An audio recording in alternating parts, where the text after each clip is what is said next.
Hello বন্ধুরা, আপুরা, আসসালামু আলাইকুম। কেমন আছেন আপনারা? আশা করছি ভালো আছেন। আমিও আল্লাহর রহমতে আপনাদের দোয়ায় ভালো আছি। আজ আমি এখন কুচি কুচি করে কেটে নেওয়া জালি কুমড়া ধুয়ে নিচ্ছি। অর্থাৎ আজকে আমি জালি কুমড়া রান্না করব, তাই তো একটি জালি কুমড়া কুচি কুচি করে কেটে নিয়েছি। এরপর ভালোভাবে ধুয়ে নিচ্ছি। ধোয়া থেকে শুরু করে রান্নায় বসানো পর্যন্ত ভিডিও শেয়ার করব ইনশাল্লাহ। চিংড়ি মাছ দিয়ে জালি কুমড়া রান্নার রেসিপি। কুচি কুচি করে কেটে নেওয়া জালি কুমড়া হাত দিয়ে মাখিয়ে ধুয়ে নিতে হয়। আপনারা কে কেমনি ধুয়ে নেন অবশ্যই আমাকে জানাবেন।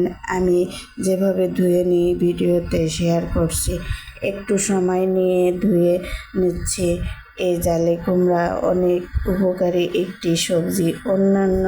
অবশ্য অন্য সব সবজিতে এই কিছু না কিছু উপকার আছে। আল্লাহ আমাদের জন্য দুনিয়াতে যে কত রকমের খাবার দিয়েছেন তা আমরা মানবজাতি হিসাব করে শেষ করতে পারবো না।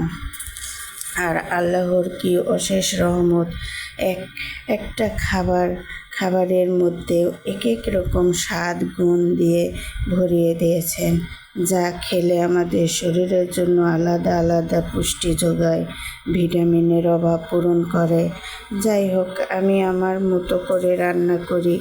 আর এই জালি কুমড়াও কয়েকভাবে রান্না করি। যেদিন যেভাবে রান্না করব অবশ্যই শেয়ার করার চেষ্টা করব, আল্লাহ যদি সুস্থ রাখেন ইনশাল্লাহ। আজকে শুধু বলে রাখি কিভাবে রান্না করি। যেমন জালি কুমড়াটি এখন যেমন কুচি কুচি করেছি, ঠিক এই রকম পিসগুলি হবে, কিন্তু এত কুচি কুচি হবে না। মোটা মোটা সাইজ করে কেটে নিয়ে মুরগির মাংস দিয়ে সাথে বুটের ডাল দিয়ে রান্না করলে সেই স্বাদ।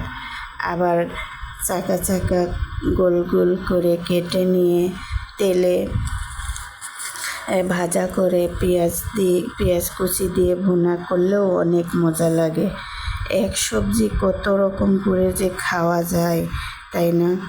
সবজির গুণাগুণ বলতে বলতে এদিকে পেঁয়াজ কুচি, লবণ, মরিচ, হলুদ গুঁড়া, এমনকি তেলও দেয়া শেষের দিকে। এখন আমি কাঠের চামচ দিয়ে হালকাভাবে মাখিয়ে নিব। একটু সময় নিয়েই মাখিয়ে নিব। মাখানো শেষ হলেই দিয়ে দিব সামান্য পরিমাণ পানি, কারণ জালি কুমড়া এমনিতেই পানি সবজি। জালি কুমড়া থেকে পানি বের হয়ে আসে। পানি দিয়ে বসিয়ে দেব রান্নার জন্যে। অবশ্যই ঢাকনা দিয়েই বসাবো রান্নায়।